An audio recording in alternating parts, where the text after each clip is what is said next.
Syed Mushtaq Ali trophy में ईशान किशन की performance आपने देखी होगी और ये वीडियो उसी चीज़ को लेकर के होने वाला है, क्योंकि मतलब हाईएस्ट रन भी लगा दिए, सबसे ज़्यादा छक्के भी लगा दिए, सबसे ज़्यादा चौके भी लगा दिए, 500 रन का आंकड़ा भी क्रॉस करने वाले इकलौते बल्लेबाज हैं।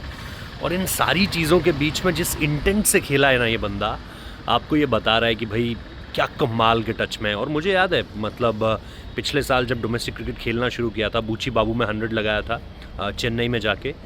उसके बाद आईपीएल का ये सीज़न, यस थोड़ा सा कंसिस्टेंसी के साथ इशू रहा है। अगर आप आईपीएल में भी देखोगे, शुरुआत में 100 आया, लेकिन उसके बाद परफॉर्मेंस उस अंदाज में नहीं आई।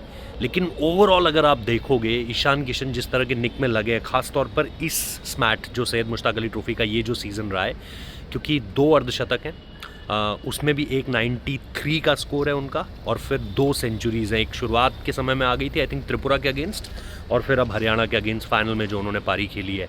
आपको बहुत क्लियरली ये बता रहा है कि ईशान किशन की करंट फॉर्म इस वक्त पर क्या है।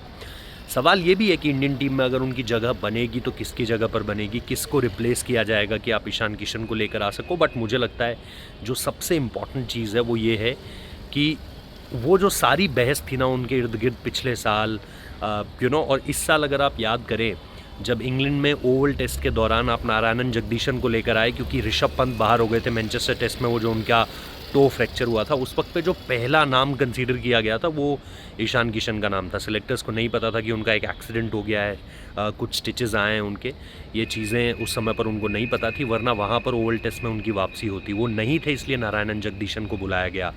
बट कप्तानी बड़ी कमाल की करी है स्मैट के सीज़न में, रन्स तगड़े लगाए हुए हैं, और सबसे बड़ी बात है जिस तरह की लय में वो देखने को, जिस तरह की लय में उनको सबने देखा है। तो मेरे हिसाब से बहुत इम्पॉर्टेंट अब ये होगा कि इस पूरे के पूरे रिदम को वो कंटिन्यू कैसे करते हैं। अभी हाल फिलहाल में कुछ बड़ा उनको नहीं खेलना है, जो तय होगा वो इस बार के आईपीएल में तय होगा। बैटिंग पोजीशन 3 नंबर है उनकी सनराइजर्स हैदराबाद में।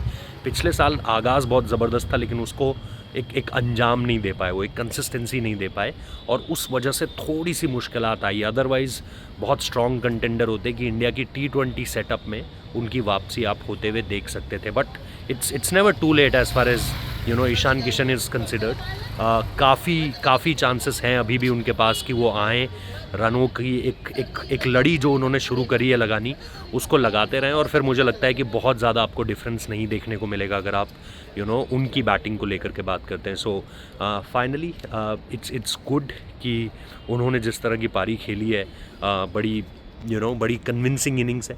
और मुझे लगता है आज अगर आप देखोगे, आरपी सिंह भी वहाँ पर मौजूद थे, प्रज्ञान ओझा भी वहाँ पर मौजूद था। रियली डोंट नो कि चीफ सेलेक्टर वहाँ पर क्यों नहीं थे। इतना बड़ा टूर्नामेंट चल रहा है, इकलौता मैच चल रहा है आज की डेट में। अगर आप इंडियन सेटअप में देखोगे, चीफ सेलेक्टर वहाँ नहीं थे, जबकि मैच भी मेरे ख्याल से पुणे में ही था। बट खैर 2 सेलेक्टर्स वहाँ पर थे, और मेरे हिसाब से इस पारी को नज़रअंदाज नहीं किया जाएगा, इस मैच के पूरे सीज़न को नज़रअंदाज नहीं किया जाएगा। Well done Ishan Kishan.